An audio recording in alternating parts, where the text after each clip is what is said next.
He's a very hard-working person. He is always questioning whether or not he's on the right track, whether it's a pre-calculus problem with Mr. Gosson or if it's a grammar problem with me. Not my problem, his problem. But this hard work has paid off for him. Being the co-valedictorian of this class, a member of the National Honor Society. Oh, and another thing, how many languages do you speak, Brink? I speak 3 languages, not counting English. That would be 4th language. And he is currently teaching himself Polish, right? We can hardly get students to go to Spanish class. But tonight, I'd like to congratulate Brink on his graduation.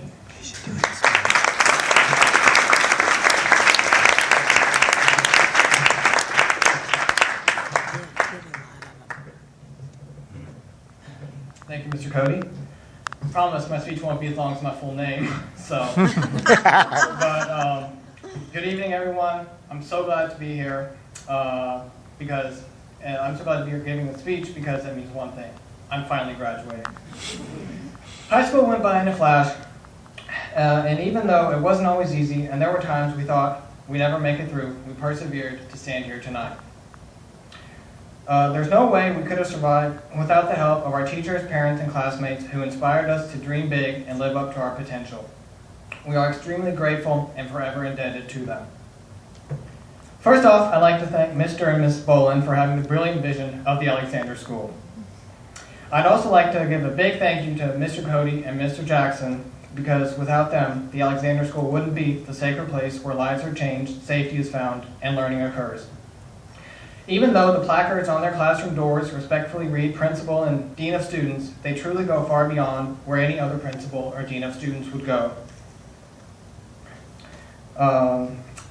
I remember when I first met Mr. Cody, he called me into his office and told me if I ever had something on my mind or simply needed advice on handling life, he'd always be there to help me in any way he could. And most importantly, he promised not to tell my parents unless he deemed it absolutely necessary. This was a great relief, since we all know there are some things you just don't want to discuss with your parents. Similarly, Mr. Jackson once told me that there's no problem that can't be solved at the Alexander School. And I thought, yeah, right, there must be something you can't solve. But there wasn't. All my problems, from complex schedule changes to finding ways for me to take classes that weren't even offered at the Alexander School, were met by Mr. Jackson's positive attitude and seemingly effortlessly conquered.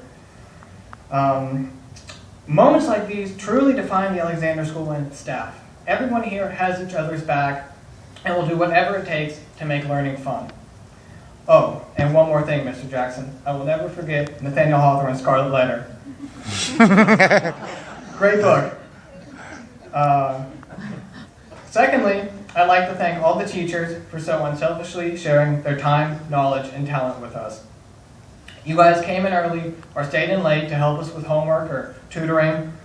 And speaking of tutoring, I want to especially thank Mr. Gosson, with whom I spent many afternoons and lunch periods trying to either understand physics or prepping for the ACT, SAT.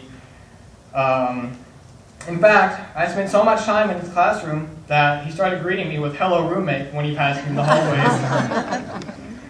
So, thank you, Mr. Gosson. You are hands down the smartest math teacher I've ever had, and I'm stunned how effortlessly you can switch between all branches of math without ever skipping a beat. You have taught me so much, and I admire you and your crazy math skills. I wish I had. Miss Marlowe, you always put in the extra effort to make classes more interesting by finding interactive PowerPoints or coming up with creative fun labs for us to do. In fact, you even helped me with classes you didn't even teach. I remember when after I botched the first pre-cal test this year, I was so disappointed. And Ms. Marlowe went out and she bought me the Spark Notes pre-cal guide. So nice. And you know what? I never had a problem again in pre-cal. So,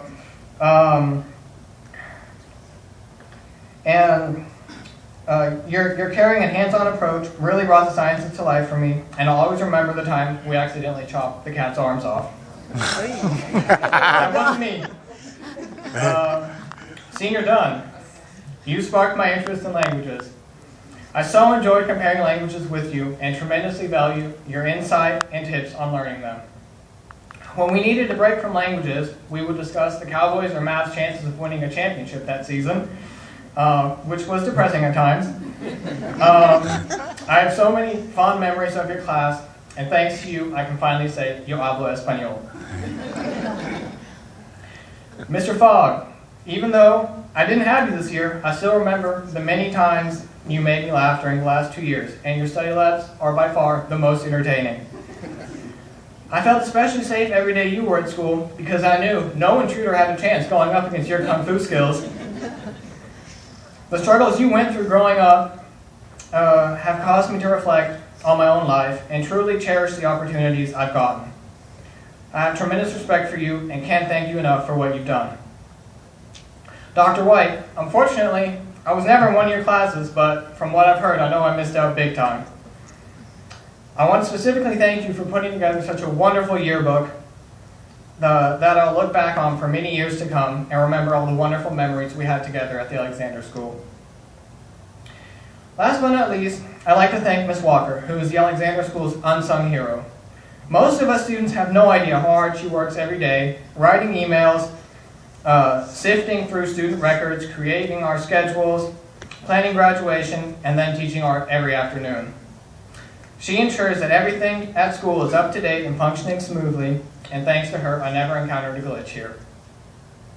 Finally, I'd like to thank my parents and all 4 of my grandparents, which 2 of them are here tonight for supporting me in more ways than possible to count.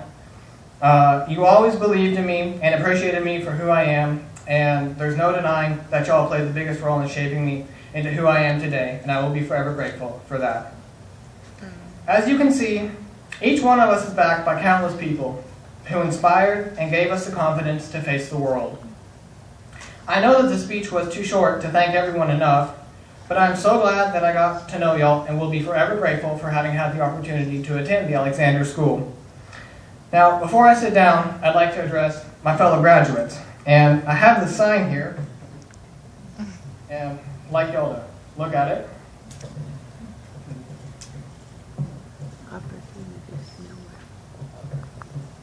Go back. Go back? Now here or now nowhere? I'll get there in a minute. Oh. Getting a little bit ahead of me. So clever. So, this seems like a pretty pessimistic sign, right? Or does it?